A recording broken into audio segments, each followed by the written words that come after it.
Salut à tous, j'espère que vous allez bien. Avant de dire quoi que ce soit, j'aimerais remercier tous ceux qui s'abonnent à la chaîne, tous ceux qui likent les vidéos, tous ceux qui partagent les vidéos. Le nombre d'abonnés a augmenté, je tiens vraiment à vous dire merci. Cela aide beaucoup la chaîne. Plus on est nombreux, plus il y a de likes, plus la chaîne sera recommandée par l'algorithme de YouTube. Déjà, un sincère merci à tous ceux qui m'aident, tous ceux qui me soutiennent. Merci à vous. Alors, vous avez remarqué, si vous venez sur la chaîne, de petits shorts. C'est des petites vidéos que j'ai commencé par poster il y a, je pense, il y a 7 semaines. Ok. Donc, c'est des vidéos du Python Bénin. Ok. Python Bénin, c'est quoi? C'est tout simplement une communauté de développeurs au Bénin parce que je réside au Bénin et j'appartiens à une communauté de développeurs. Dans cette communauté, j'ai cette responsabilité d'être lead dans le programme Discutons entre devs. C'est quoi le programme Discutons entre devs? C'est un programme tout simplement qui permet de discuter entre développeurs, ok, sur des sujets divers et variés, code, gestion, tout ce qui a tout ce qui a trait à la vie de façon générale, parce que le développeur, c'est pas seulement quelqu'un qui est devant son ordinateur, il a une vie, il a beaucoup de choses. Donc, on invite des personnes, voilà, sur ce podcast-là, sur ce mythe-là, afin qu'ils puissent partager avec nous leur expérience. Donc, toutes les vidéos originaux se retrouvent ici sur la chaîne de Python Bénin. Voilà. Si vous cliquez sur ces vidéos, donc vous verrez tout simplement tout ce qui est détails, les trucs comme ça. Donc, je suis le modérateur et je suis en même temps lead. Donc, ce sont ces extraits-là les meilleures parties de ces extraits que je reposte tout simplement sur ma chaîne. Donc voilà, donc si vous voulez avoir l'intégralité, Python Bénin est là, vous pouvez tout simplement vous abonner à leur chaîne pour pouvoir voir chaque 2 semaines tout simplement les vidéos, les mythes que nous aurons à faire, elles sont rediffusées sur la chaîne. Alors, sans tarder, on va essayer de nous intéresser à ce qui nous intéresse dans cette vidéo, c'est-à-dire les structures répétitives en JavaScript. Alors, c'est quoi les structures répétitives? Alors, les structures répétitives, ce sont ces structures-là qui vont nous permettre tout simplement de répéter un certain nombre d'opérations plusieurs fois. Supposons que nous voulons demander à un utilisateur de rentrer un mot de passe. A priori, on ne sait pas combien de fois il va tenter sa chance, on ne sait pas.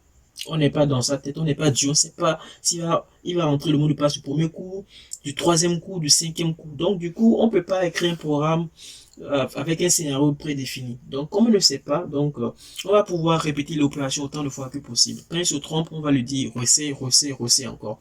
Donc c'est un peu ça en fait les structures répétitives. En JavaScript, on en a trois principalement. Donc on a la structure ici, while, la structure do while et la structure for et ses variantes. For et ses variantes, dont on va en parler à la fin de cette vidéo, tout simplement. Donc pour faire simple, la structure, le while, ici c'est pas white, le while. Le while, c'est en français, ça veut dire tant que. Donc tant que, ça veut dire, la syntaxe, elle est très très simple. On fait tout simplement while, la condition de continuité, c'est-à-dire la condition qu'il faut pour que la boucle puisse s'exécuter. En l'occurrence, tant que cette condition elle est vraie, la boucle va tout s'exécuter. Attention à ce qu'on appelle la boucle infinie. La boucle infinie, c'est lorsque la condition elle est toujours vraie, et que nous n'avons pas moyen de pouvoir nous échapper de la boucle, c'est là nous parlons de boucle infinie.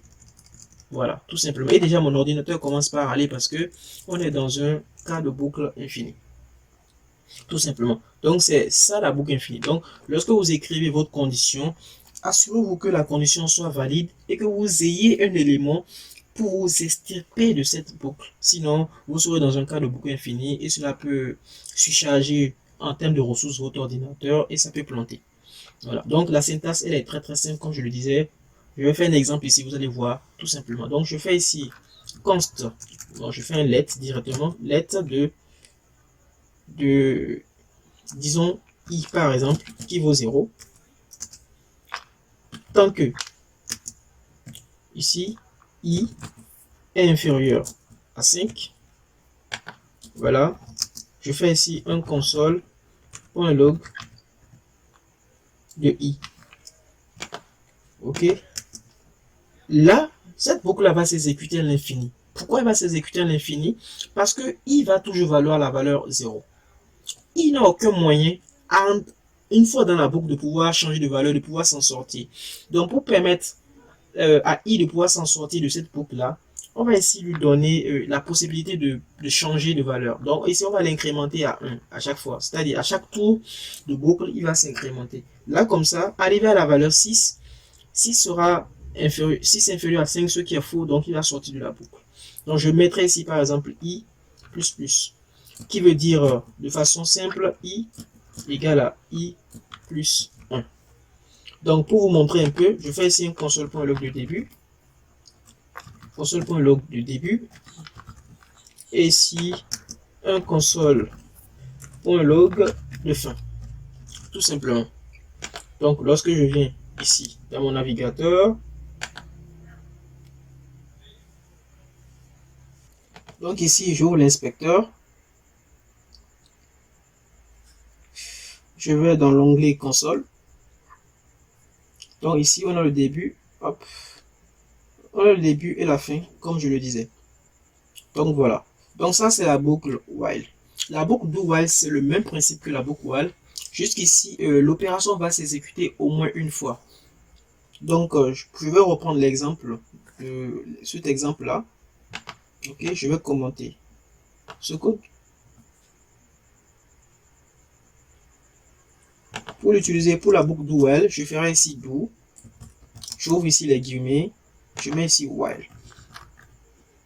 I inférieur, hop, inférieur à 5. Donc ici, je mets mon console.log de i comme je l'ai fait. Jusqu'ici, juste pour cet exemple, je mettrai i égale à 7. Ok, comme je le disais, la boucle do while, elle s'exécute au moins une fois.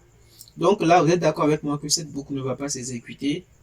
Si on était dans ce cas-là, parce que 7 n'est pas inférieur à 5, donc ça ne va pas s'exécuter.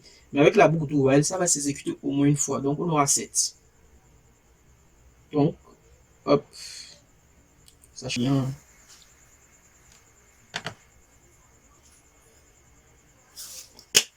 Donc ici, on aura, voilà, le 7. Au moins ça s'exécute au moins une fois. Voilà. Donc ça, c'est la boucle do while. Donc ici, pour finir, on va parler de la boucle for. Donc la boucle for, c'est une boucle particulière. Contrairement à la boucle while, comme à la boucle do while, dont on ne sait pas combien de fois l'élément va se répéter. Donc la boucle ici, for, c'est une boucle qui va nous permettre de pouvoir itérer sur un élément en sachant exactement le nombre de fois que l'élément va se répéter.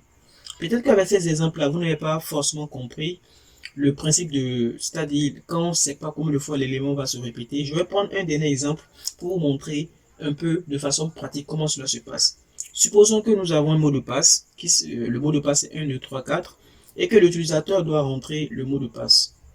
Ok, il veut forcer le mot de passe. Donc, a priori, pour ce scénario-là, on ne sait pas combien de fois l'utilisateur peut se tromper avant de rentrer le bon mot de passe. Ok, donc supposons ici que j'ai une constante password ici qui vaut mot de passe c'est 1, 2, 3, 4. On va aller très très simple. Et ici j'ai une variable que je vais nommer ici entry ou bien data. Ok, et c'est un let parce qu'elle est appelée à changer, donc c'est une data qui va ici valoir 0, vide, c'est une chaîne de caractères vide. Donc tant que ma data est différent de password, je veux que tu boucles. Je vais aussi vous montrer une structure qu'on verra beaucoup plus tard dans la partie client JavaScript. Ok, donc on va mettre ici un const, on va faire un const, un data de prompt. Donc la structure prompt ici va nous permettre de récupérer les informations depuis le navigateur. On va mettre ici entrer le nouveau mot de passe. Allez, on lui donne une chance ici. Il peut s'essayer avant de rentrer dans la boucle. Hop, il s'essaye ici, entrer le mot de passe.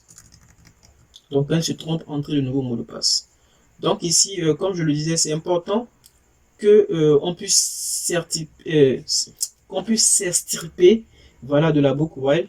Donc ici, data va changer au fur et à mesure lorsqu'il va se tromper. data va pouvoir changer. Donc, on aura l'occasion de retaper un nouveau mot de passe en sachant bien sûr qu'on va tomber sur le bon mot de passe plus tard. Donc, ici, je reset.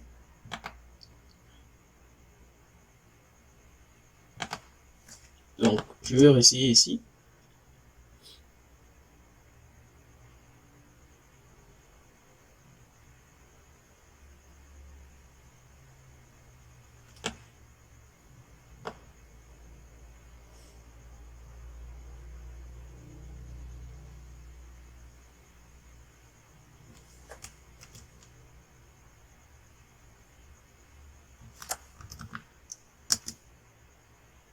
Donc ici, le mot de passe. Donc je rentre par exemple un mot de passe débile. Hop, on me dit entre un nouveau mot de passe. Voilà. On ne peut pas savoir a priori combien de fois l'élément va se répéter. Donc lorsque je tape le mon bon mot de passe 1, 2, 3, 4. Et hop, c'est bon. Donc voilà. Donc c'est lorsqu'on est dans ce genre de cas, on ne sait pas combien de fois l'élément peut se répéter. Le do while comme le while peut être vraiment utile. Comme je le disais, le do while n'est vraiment pas utilisé aujourd'hui. Donc on va plutôt préférer l'utilisation de la boucle while à défaut d'utiliser le do while. Ok. Donc je vais commenter tout ça. Voilà. Et on va commenter ça aussi.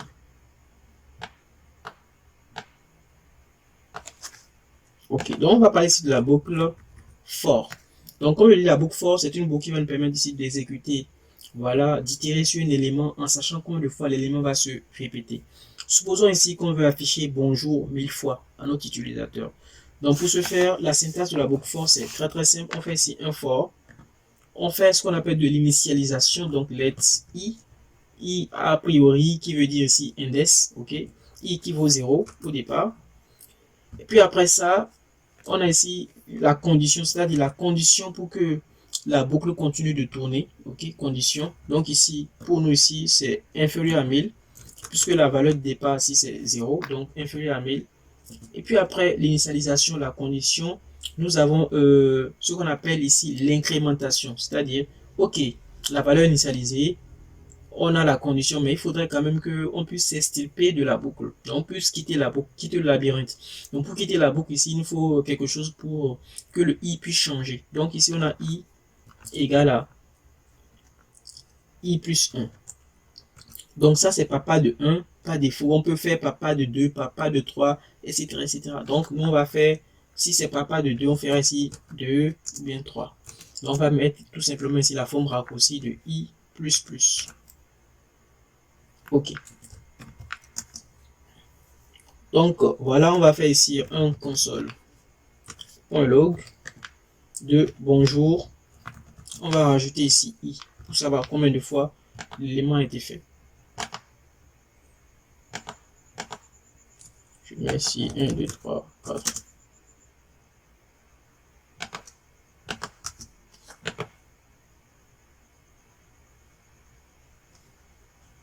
Hop.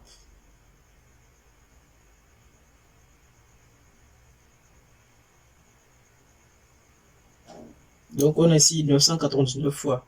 Donc comme c'était 0 le point de départ, donc ça fait 1000 fois. Ok. Donc voilà un peu comment la boucle for fonctionne. Elle est vraiment très simple. Initialisation, condition et puis incrémentation. Donc voilà un peu les amis, la base même des structures répétitives en JavaScript, c'est pas vraiment compliqué. Pour plus d'informations, n'hésitez toujours pas à vous rendre sur la documentation. On a tout sur la documentation. Vous aurez des exemples, des explications encore beaucoup plus précises si vous êtes perdu dans la vidéo. Et ils vont essayer de vous expliquer ça. Maintenant, si voilà, les commentaires aussi sont là. Au cas où vous aurez des questions très spécifiques, je me ferai plaisir de vous répondre à ces questions-là. Voilà. Donc ici, on va continuer avec les variantes de la boucle for parce que la boucle for, elle est très bien, mais elle a aussi des variantes qui vont nous permettre d'aller beaucoup plus vite dans l'exécution des tâches beaucoup plus spécifiques. Donc je vais commenter ce qui est là. On va continuer. Donc les variantes de la boucle for, il y en a deux. Il y a la boucle for off et la boucle for in. On va commencer ici avec la boucle for in. La boucle for in est une boucle utilisée par les propriétés est une boucle utilisée pour itérer ici les propriétés d'un objet. Okay. Lorsque nous avons un objet, par exemple, const, hop, je quitte là.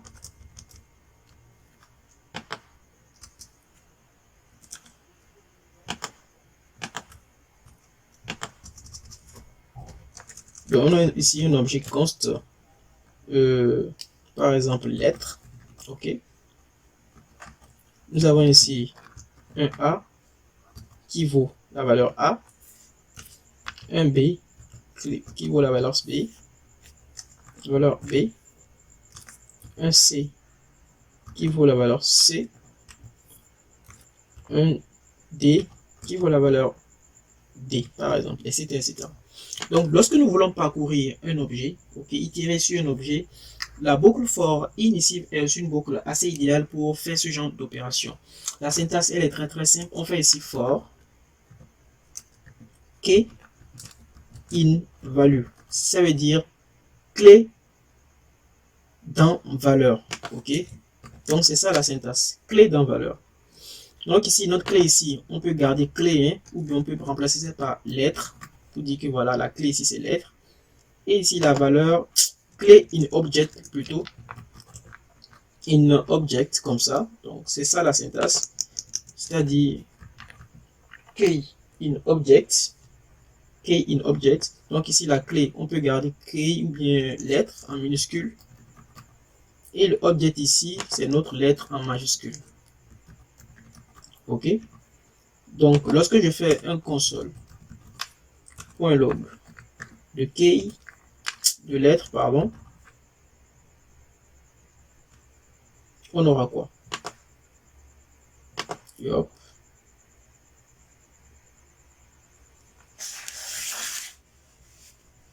Je rafraîchis.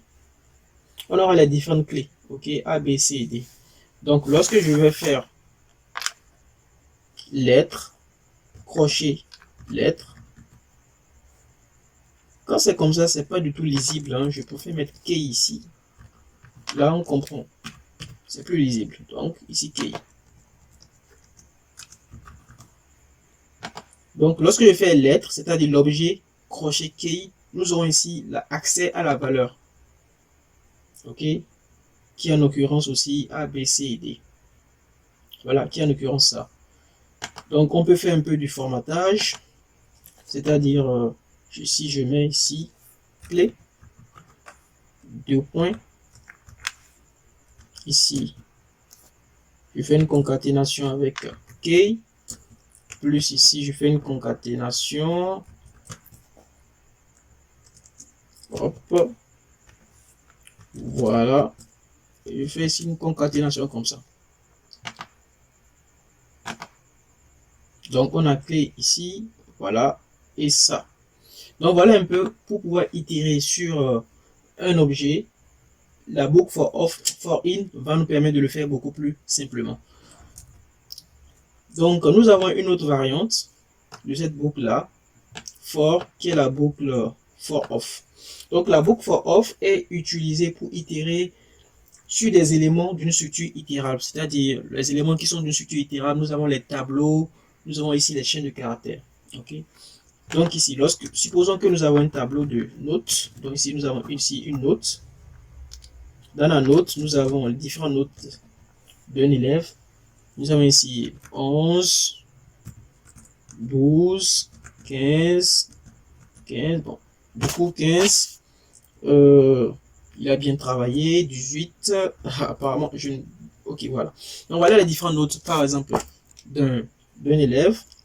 Donc la boucle for off ici va nous permettre de pouvoir parcourir ce tableau-là, qui est un élément itérable, beaucoup plus simplement. Ok. On va mettre ici une boucle for. On va mettre ici value. Voici la syntaxe value of ici tab. Ok, value of tab. Et j'ai mon crochet. Et j'ai ici accès à la value. Console.log de value. Dans notre contexte ici, la value, on peut mettre garder value. Et ici, le tableau, c'est note. Comme on peut mettre ici note en minuscule. Hop. Voilà, note en minuscule. voilà, note. Et puis, voilà. Donc, ici, on a différentes valeurs. Donc, voilà un peu pour la boucle for off. Donc, elle est très simple. Pour résumer, pour parcourir ici un élément, lorsque vous connaissez, c'est-à-dire lorsque vous avez un élément que vous voulez parcourir, vous connaissez le nombre, la boucle for. Mais là, il faut faire attention. Maintenant, lorsque vous avez un objet à parcourir, ok, un objet à parcourir, la boucle for in sera beaucoup plus adaptée.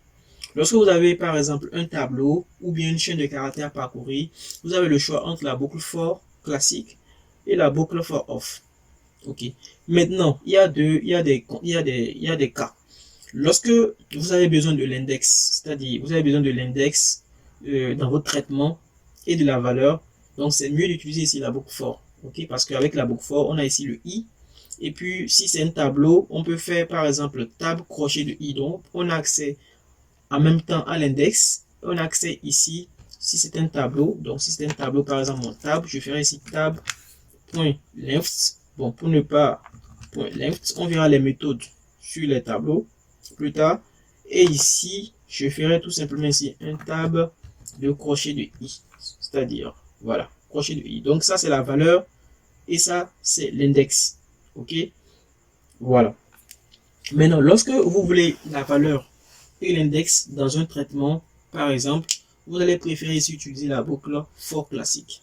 En revanche, lorsque vous avez juste besoin de la valeur, il n'y a pas hésité, la boucle for off sera beaucoup plus adéquate et beaucoup plus simple à utiliser pour vous. Donc, à vous de voir, selon les cas, la boucle à utiliser. Comme je le disais, en programmation, ce n'est que des outils. Donc, à vous de savoir toutes les possibilités d'outils qui existent et de savoir dans telle situation, quel outil sera beaucoup plus adapté pour vous, tout simplement. Il y a une autre boucle, ok? Je dirais pas une boucle, mais il y a une autre propriété sur les tableaux qui permet de jouer au fait le rôle d'une boucle. C'est la boucle for each. Ok, je ne vais pas la montrer dans cette vidéo, je vais la montrer plus tard, mais pour vous montrer un exemple, la boucle for each ici, c'est une méthode disponible sur les tableaux, ok. Elle est ici un condensé de la boucle for classique et de la boucle for off. Donc ici, j'ai accès par exemple à la note, ok. C'est-à-dire, je mets le nom que je veux, hein. Je mets note pour que ce soit beaucoup plus clair. Et ici, j'ai accès à l'index. Donc, voilà comment elle s'utilise. Là, cette syntaxe, c'est les fonctions. Comme on n'est pas encore sur les fonctions, je ne peux pas encore la montrer à cette étape de la vidéo, mais beaucoup plus tard, lorsqu'on parlera des bonnes pratiques, lorsqu'on reviendra sur certaines notions, je vais revenir là-dessus beaucoup plus détaillé. Donc ici, j'ai accès, hop, je peux tout simplement prendre ça, hop. Donc ici, au lieu de clé, c'est un tableau, non? Donc je mettrai tout simplement ici index, et ici valeur. Donc valeur, et je mettrai ici tout simplement note. Voilà. Je me suis trompé ici. Voilà, je dois hop enlever le crochet qui est là. Voilà. Donc index 0, etc., etc. Donc voilà. Donc la boucle for each ici qui est disponible sur le tableau sera un condensé de for et de for off. Donc voilà. Donc au moment voulu, vous aurez à choisir entre for each et for off selon vos besoins. Même si la boucle for each est une boucle passe-partout, vous avez, si c'est juste la valeur dont vous avez besoin, vous pouvez juste faire juste note, voilà, et puis l'utiliser. Donc on verra ça beaucoup plus tard.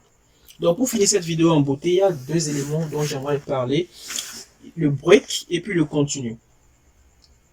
Donc c'est, vous voyez sur la documentation, on en parle, le break et puis le continu. Le break, c'est quoi le break? Voilà, voilà le break et puis le continu. Donc ces deux éléments vraiment importants lorsqu'on travaille avec les boucles. Donc ici le break ici va nous permettre de pouvoir interrompre la séquence de lecture dans une boucle. Donc prenons notre cas ici de la boucle qui devait lire 1000 éléments. Ok, cette boucle là. Je vais revenir, je vais ici revenir à l'exemple. Ok, je vais remplacer ce que j'avais mis par les 1000 éléments. Donc je vais lire une séquence de 1000 éléments. Ok, pour pouvoir afficher bonjour 1000 fois. La boucle ici, le break ici va nous permettre de dire ok, à tel numéro, je veux que tu t'arrêtes. Donc, lorsque tu t'arrêtes, tu ne continues plus. Donc, supposons ici que, arrivé à 500, je veux qu'il ne continue plus. OK? Donc, ici, ce qui va se passer, je mets if i.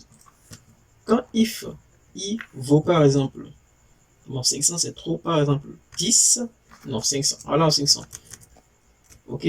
Je veux que tu break, c'est-à-dire, tu t'arrêtes. Tu t'arrêtes, tu ne continues plus. Voilà, moi je mets ceci ici, mon console.log de i, là. Donc de 0 à 499, on aura le bonjour. Mais arrivé à 500, ok, il va s'arrêter. Donc on revient ici. Voilà.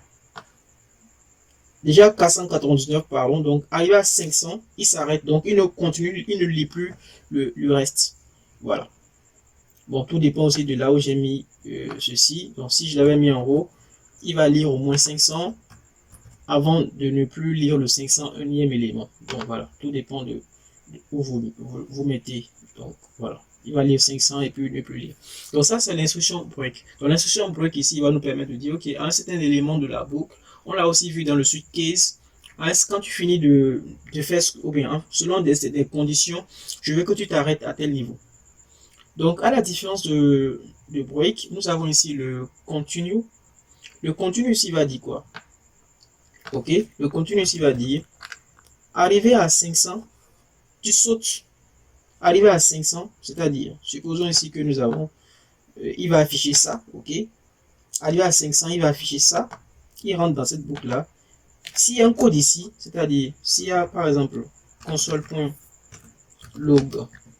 de démo, il va pas arriver ici, lui il va pas continuer, c'est-à-dire il va sauter, arriver au niveau de 500, il sait que c'est continu, il va plus lire le bas, il va directement aller à 500, à 501. Ok, donc on va voir ça tout à l'heure ici. Bon, c'est quand même trop, hein. Je vais mettre 10 et puis je vais mettre ici 5 pour qu'on puisse y voir clair. Donc voilà, donc arrivé à 5, ok, vous voyez, arrivé à 5, il n'a pas affiché démo, c'est-à-dire il est remonté directement à 6, et puis c'est au niveau de 6 maintenant qu'il a continué son parcours. Donc c'est ça le continu. Donc le break c'est lui, il interrompt tout, c'est-à-dire arrivé à 500, il interrompt tout, la boucle s'arrête, on ne continue plus, mais le continu ici, arrivé à 500, bien à la condition, il ne lit plus le reste, mais il reprend sa course de plus belle, tout simplement. Donc les amis, c'est tout ce que je voulais vous montrer au niveau des boucles. J'espère que la vidéo vous a plu. On aura le temps de faire des exercices pour mieux pratiquer tout ce qu'on a vu, pour mieux expérimenter tout ce qu'on a vu. Ne vous inquiétez pas par rapport à ça. Actuellement, c'est la phase accumulation de données, accumulation de connaissances. Ne vous inquiétez pas, il y aura un chapitre, il y aura des chapitres où on fera des exercices proprement dit sur tout ce qu'on a vu du début jusque là. Donc je vous remercie encore pour les likes, pour les abonnements. Ne vous fatiguez pas, explosez les likes pour que la chaîne puisse être à un niveau où elle soit recommandée par plusieurs personnes. N'hésitez pas à liker, à partager aussi à vos proches, à vos amis, etc. etc. Alors les amis, c'est tout pour cette vidéo. Et à plus pour de très nouvelles vidéos. Ciao, ciao et paix sur vous.